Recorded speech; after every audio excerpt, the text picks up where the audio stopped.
Anna, you have been on many invitationals, so I consider you a seasoned professional in the invitational space. Tell me about some of the journey and the invitationals you've been on recently. Yeah, I'd love to.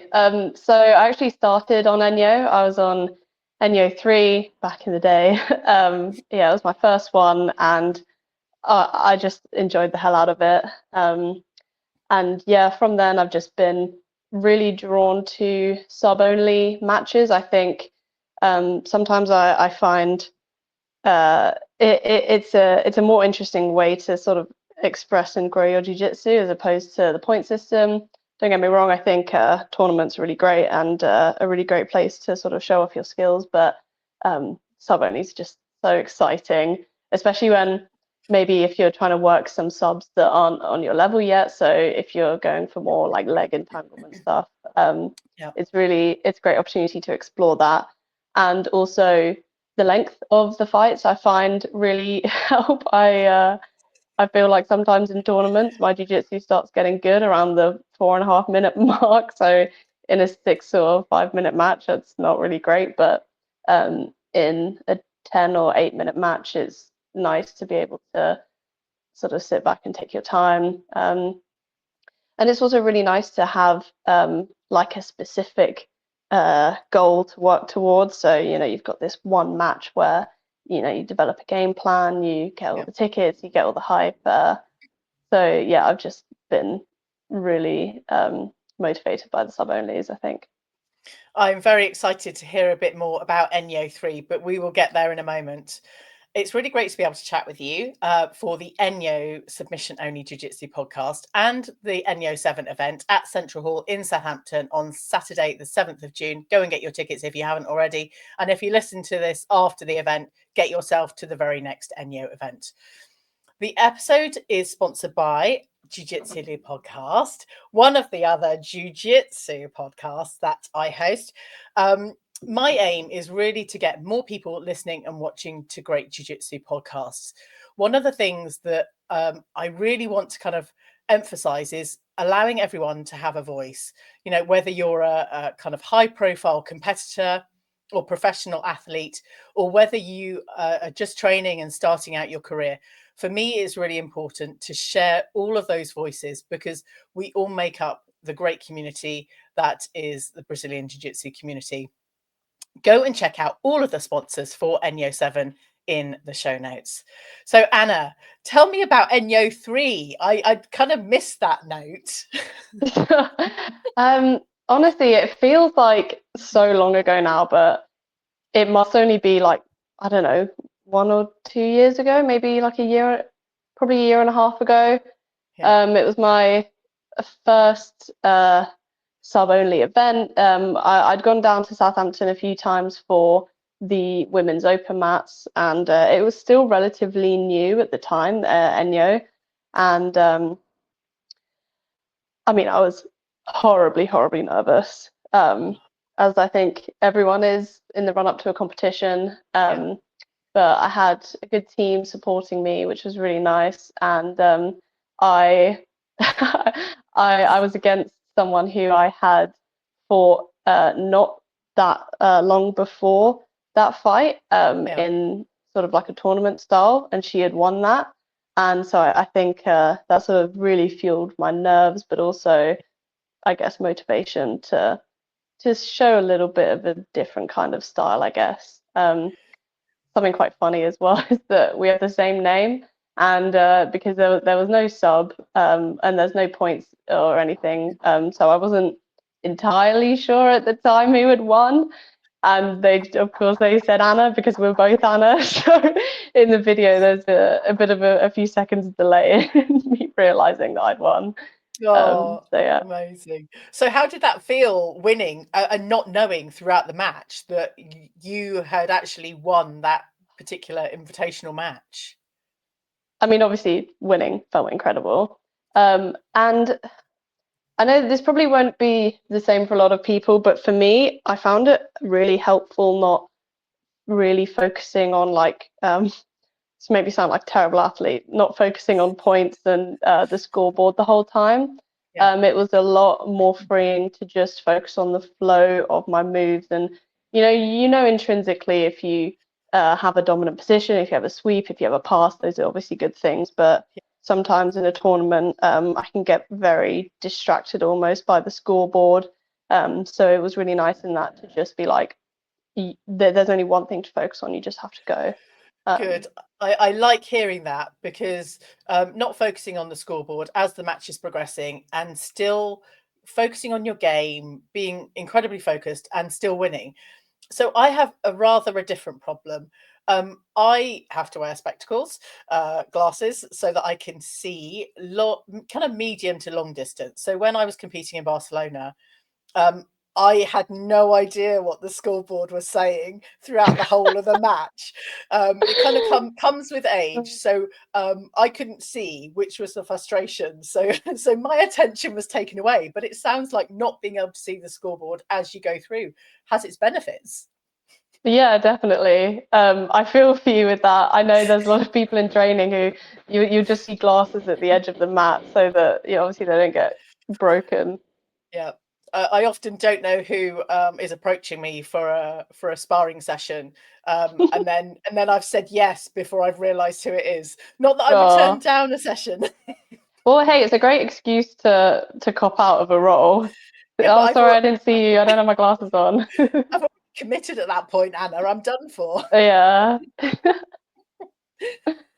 So Enyo 7 winning, Enyo 3 winning that, having kind of come through the a previous loss with that same competitor, and having all those nerves.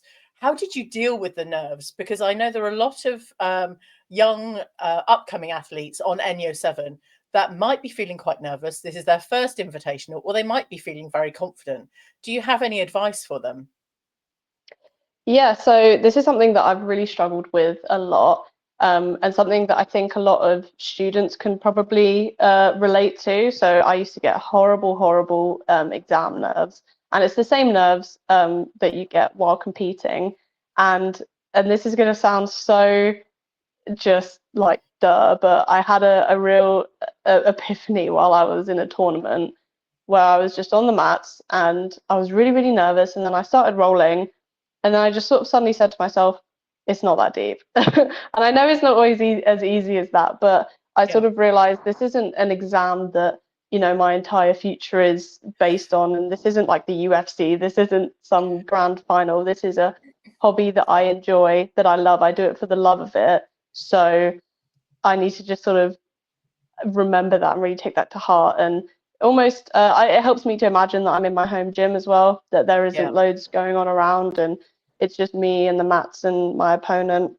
So yeah, I think the amount of times in the last few years that I've said it's just not that deep, I think I need to get that tattooed on my forehead, because So it's just not that deep. that's what you're known for. That's good. I mean, you're known for your exceptional jiu-jitsu as well, but Oh. a mindset of not taking it too seriously, maybe not kind of imagining that it's the biggest thing in the world, whilst it might feel like it in that moment. It very much is a moment, and if you're an adult, it's only 10 minutes. And maybe you can achieve a lot in 10 minutes, maybe you don't achieve a lot in 10 minutes, but it Mm. is only 10 minutes. And for the younger competitors, it's even less. And certainly for me as a blue belt, it's only 6 minutes, so I'm winning. Yeah. I mean, if you're someone that's motivated by that, then lean into it. Like if you're motivated by, Yeah, this is the biggest thing, and if you do well under pressure, then really just lean into what I guess your body's telling you to do. For me, yeah, I am the opposite. It throws me off. It makes me sort of lose my game. So for yeah. me, I know that personally, I have to sort of recenter myself by saying, actually, I do this for the love of it, not for the medals and the trophies. Yeah, I love it. It's also very much about the process that you're gathering the experience throughout these number of matches. Now, Definitely. being a seasoned professional in the invitational world, Anna, um, how have you kind of built up your resilience, your growth over the time of doing sub onlys? That's a good question. Because you're coming out winning. So what's changed from that kind of Enyo 3 to now approaching Enyo 7? Something that I've definitely learned, and probably way too late on the curve of this, and this is not news to anybody, but make a game plan and have a sort of, not even really a specialism, but make sure that I think trying to be a bit of a jack of all trades in jiu-jitsu isn't necessarily always effective, especially if you're competing. I think when you're competing, you really want to have, you want to be thinking as little as possible. You want it to be sort of drummed into your body. You know what you're going to do, and you're going to, act first and make sure that there isn't any, oh, I guess I'm in half guard. What should I do from here?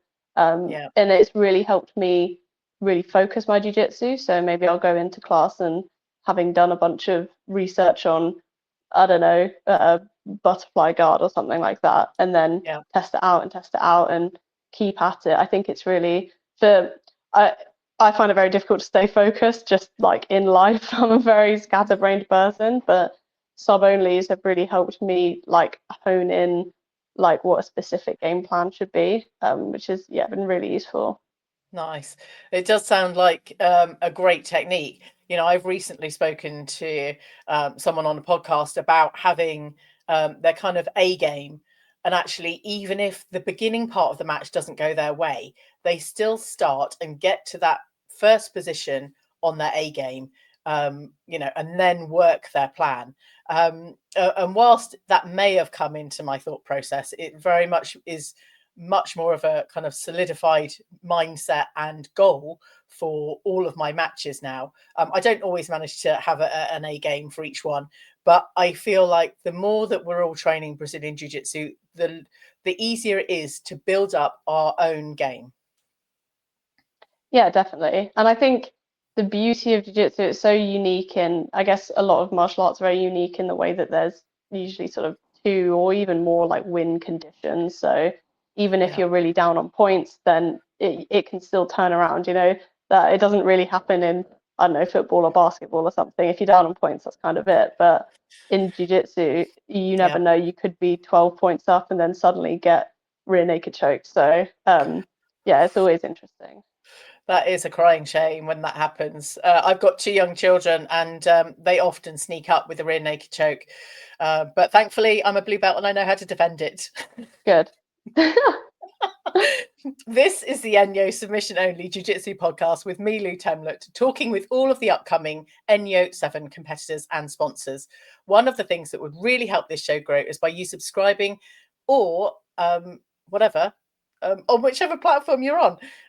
YouTube, Spotify, Apple Podcasts, or Amazon Music. If you could do that for me right now, I would be forever grateful. And as always, go and check out the clips on YouTube and Instagram at Enyo Grappling.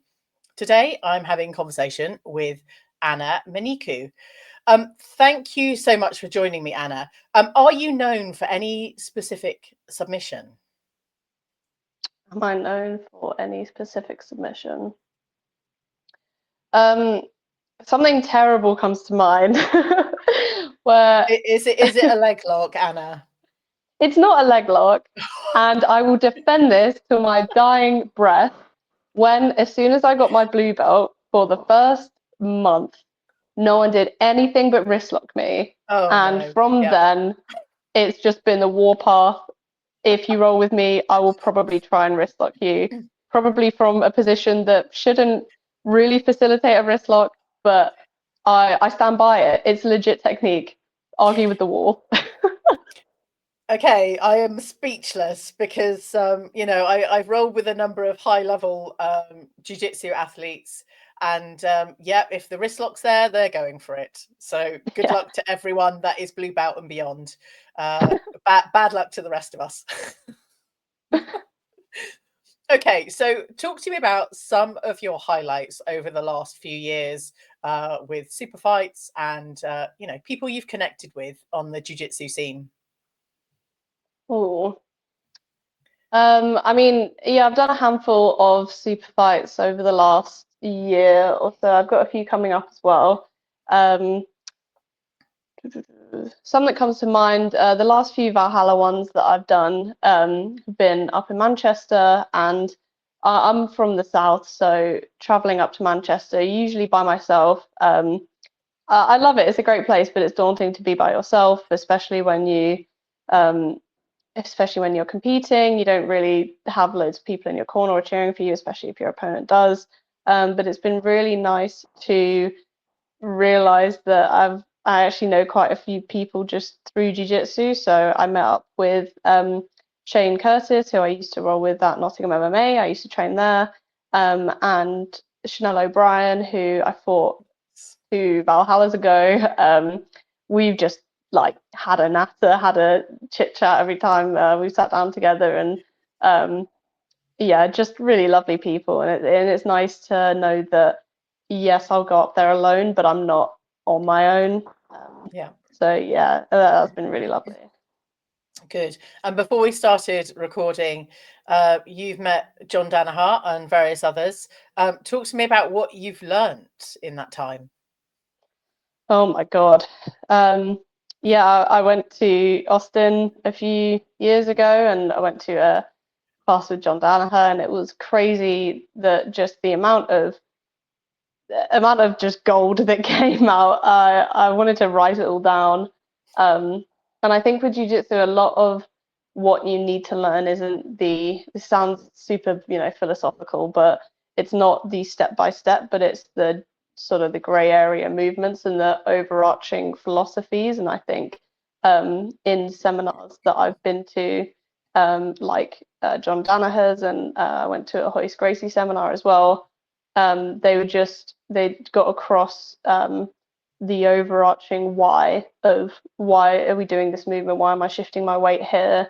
Just so it's not like step 1, step 2, but it's got a purpose and it's meaningful.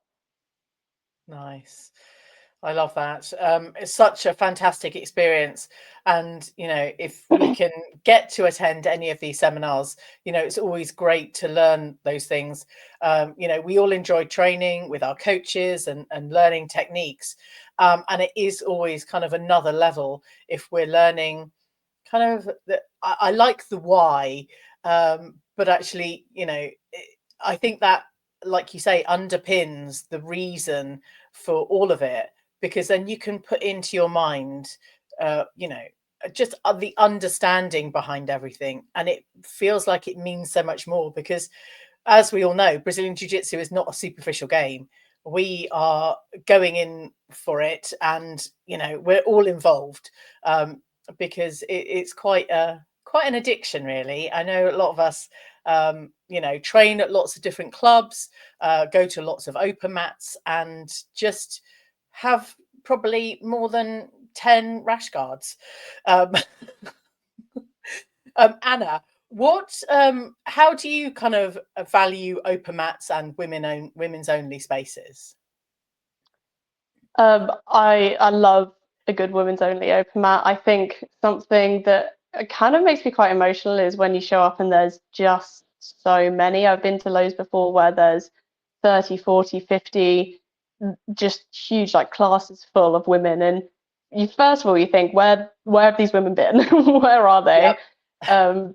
But then I don't know, I sort of look and I think, these are people that I've been looking up to. These are people that might be looking up to me, and these are sort of peers that are very much in my space. Something that annoys me to no end is, and Molly Lindsay put it very well. She said, "Women aren't just small men," which that I want tattooed on my forehead. Something that really annoys me is this idea that training with men will make you better at jiu-jitsu and will make you better for when the competition for women comes. And I've had a lot of guys say to me, "Oh, you must be really like fit for competition because you train with all these guys." And I actually think it's kind of the opposite, because I don't get the practice to train on the women that I'm fighting. When I did my first ever competition, I had never rolled with a woman before. How nuts is that? And I think rolling with a guy who's bigger and stronger, and you're constantly being told that they're bigger and stronger, it makes you defensive. I think it makes you play differently. It makes you play defensively because you think, well, plan A that people would normally do won't work for me because I've always been told that I'm smaller and weaker. So I've got to do all these other things. And then by the time you roll with a woman, or by the time you go up in the belts, you don't have that plan A that all the guys have been learning. Yeah. So it's really nice going to women's open mat and just rolling and seeing how you would fare in a competition. It just, I don't know, it feels like home. Good. I'm pleased you said that. And it was wonderful to meet you. I spotted you with your common ground rash guard on at the Enyo Foundation Women's Open Mat. And next time we will roll, Anna. Yeah, definitely. I'm hiding the wrists.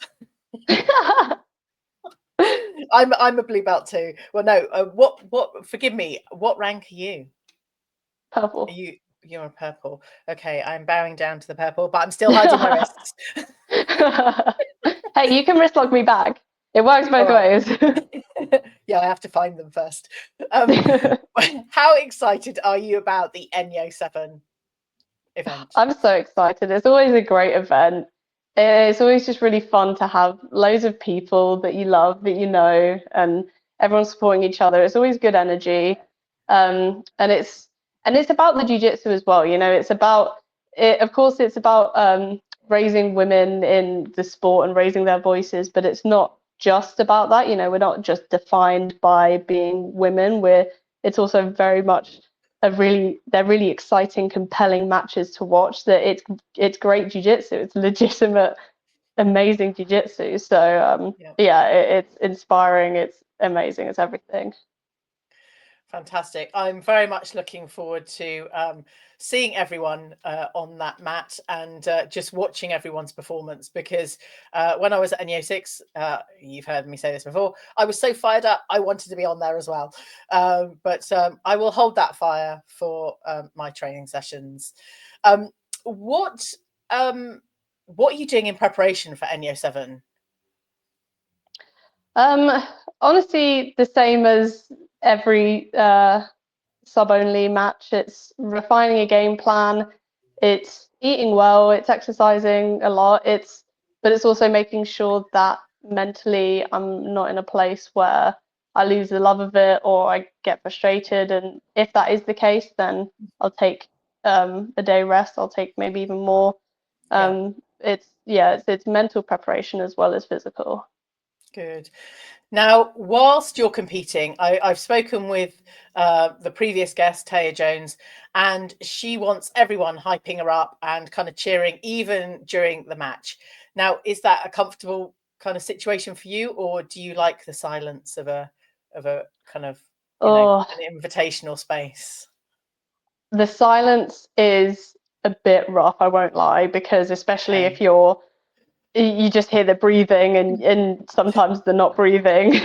But I think I like just a good a level of chatter, you know, when sometimes maybe if there's like sudden noise or whooping or whatever, I said I'm a very distractible person, so I'll probably look up and then get guillotined. or wrist locked. Yeah. Okay, so for you, Anna, we are going to keep a kind of gentle level of chit chatter and no loud noises. So I think that, I am so looking forward to seeing you competing and just coming with your A game on the 7th of June. It's going to be a fantastic event, and of course there is now an announcement of the open mat in the morning. Oh, yes, I saw that. I cannot wait. I'm coming down early, so if my poorly rib heals, I will be on the mats. Avoiding wrist locks. Anna, I'll stop talking about wrist locks now. Thank you so much. How can people follow your journey if they're not already? Yep, I'm on Instagram, Anna Menikou, BJJ. And yeah, that's pretty much where I post everything, stories, reels, and that's pretty much it. Amazing. Well, wishing you all the luck, and go and get fired up and go and do some subs. Yeah, thank you. I will do some subs. Sorry, I'm not experienced in this language. No, I love that. I'm going to do a sub. Fantastic. Thank you so much. I hope you enjoyed this episode. Tell your friends about this show. Go and buy tickets for the Enyo event. Thanks again for listening. Catch you on the next episode of the Enyo Submission Only Jiu Jitsu Podcast.